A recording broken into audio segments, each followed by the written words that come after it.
విషయాలు ఒక్కొక్కటి ఒక్కొక్క మంచి గుణమును గురించి మనం ఆలోచించవచ్చు.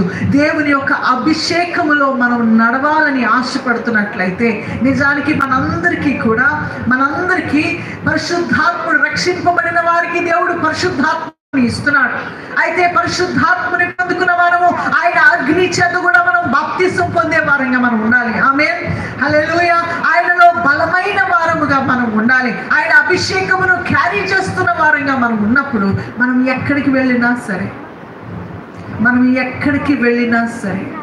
మన అభిషేకము మనకు ఒక ప్రత్యేకమైన గుర్తింపుని ఇవ్వటం మాత్రమే కాదు, మనం ఎక్కడికి వెళ్ళినా మన అభిషేకమును బట్టి దేవుడు మనల్ని అంచెలంచెలుగా లేవనెత్తటం మాత్రమే కాదు, అభిషేకము ఉన్న వ్యక్తి అనేకులను దేవుని వైపుకు నడిపించేవానిగా ఉంటాడు. దేవునికి స్తోత్రం, హల్లెలూయా. అభిషేకము ఉన్న వ్యక్తి ఉన్నప్పుడు చూడండి, ఒక వ్యక్తి అభిషేకించబడినప్పుడు దేవుని మహిమపరచడం ప్రారంభిస్తాడు. ఒక వ్యక్తి అభిషేకింపబడినప్పుడు అనేకులను దేవుని వైపుకు త్రెప్పడం ప్రారంభిస్తాడు. ఒక వ్యక్తి అభిషేకముతో నింపబడి ఉన్నప్పుడు రకరకాల శ్రమలు వచ్చిన, యుద్ధాలు వచ్చిన దానిలో గెలుపును పొందటం ప్రారంభిస్తాడు. ఎటువంటి సమస్యలను నువ్వు ఎదుర్కొంటున్నా సరే నీ పైన ఉన్న అభిషేకము నీ పక్షమున కార్యం చేస్తూ ఉంటుంది. హల్లెలూయా, హల్లెలూయా. నేను అనుకుంటూ ఉంటాను, కొన్నిసార్లు నాకే చాలా ఆశ్చర్యం కలిగిస్తుంది. నేను చిన్నప్పటి నుండి దేవుని యొక్క మందిరంలో పెరిగాను, దేవుని యొక్క బిడ్డల మధ్యన పెరిగాను, దైవభక్తి గల తల్లిదండ్రుల యొక్క కుటుంబంలో నేను పెరిగాను. ఇవన్నీ ఉన్నప్పటికీ ఇక్కడ నిలవబడటానికి నాకు ఎటువంటి బైబిల్ ట్రైనింగ్ లేదు. నేను ఎటువంటి బైబిల్ ట్రైనింగ్కి వెళ్ళి వాక్యోపదేశములు నేర్చుకోలేదు. కానీ నేను ఇక్కడ నిలబడి వాక్యం అందిస్తున్నానంటే కారణం ఒకటి, దేవుని పిలుపు, దేవుని అభిషేకము మాత్రమే. దేవునికి స్తోత్రం, హల్లెలూయా. ఆయన దేని కొరకైతే మనను అభిషేకిస్తాడో ఆ స్థలములో నీవు నిలబడినప్పుడు ఆయన నిన్ను వాడుకోవడమే కాదు, నిన్ను లేవనెత్తుతాడు. నిన్ను లేవనెత్తడం మాత్రమే కాదు, అనేకులను ఆశీర్వదిస్తాడు నీ అభిషేకములో. హల్లెలూయా, హల్లెలూయా. కాబట్టి ఈ అభిషేకము ప్రసంగికుల వరకు మాత్రమే అని అనుకోవద్దు. ఈ అభిషేకము పాటలు పాడడానికి మాత్రమే అని అనుకోవద్దు. ప్రతి దిన పనిలో, హల్లెలూయా, హల్లెలూయా.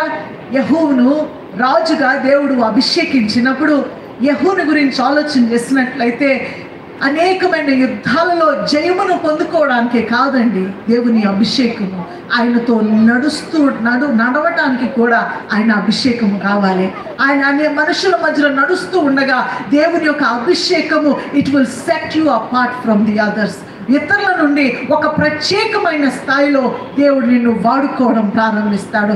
ఎప్పుడైతే దేవుని అభిషేకము వస్తుందో, ఇక్కడ ఆలోచన చేయండి, ఎంత నూనె ప్రోక్షించమన్నాడండి, అంత నూనె ఒక వ్యక్తి మీద ప్రోక్షించబడినప్పుడు ఆ వ్యక్తి నడుస్తే ఆ వ్యక్తి వెనకాల ఏమేమి మార్క్స్ ఉంటాయి, ఆ నూనె మార్క్స్ వస్తాయి. దేవునికి స్తోత్రం.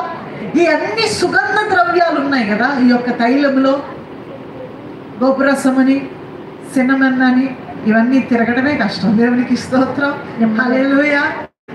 నిమ్మగడ్డి, లవంగి పట్ట, ఇవన్నీ కూడా ఈ యొక్క తైలములో ఒలివ నూనె దీంట్లో వేయబడినప్పుడు ఆ తైలాభిషేక నూనె ఎంత సుగంధమైన వాసన వస్తుందో. ఈ నూనెతో అభిషేకించబడిన వారు ఎక్కడికి వెళ్ళినా సరే వారి వెనకాల నూనె ముద్రలు వేసుకుంటూ వెళతారు. దేవునికి స్తోత్రం, హల్లెలూయా. ఈ అభిషేకించబడిన వ్యక్తి ఎక్కడికి వెళ్ళినా సరే ఆ వ్యక్తి చుట్టూ సుగంధ ద్రవ్యముల వాసన వస్తూనే ఉంటుంది. హల్లెలూయా.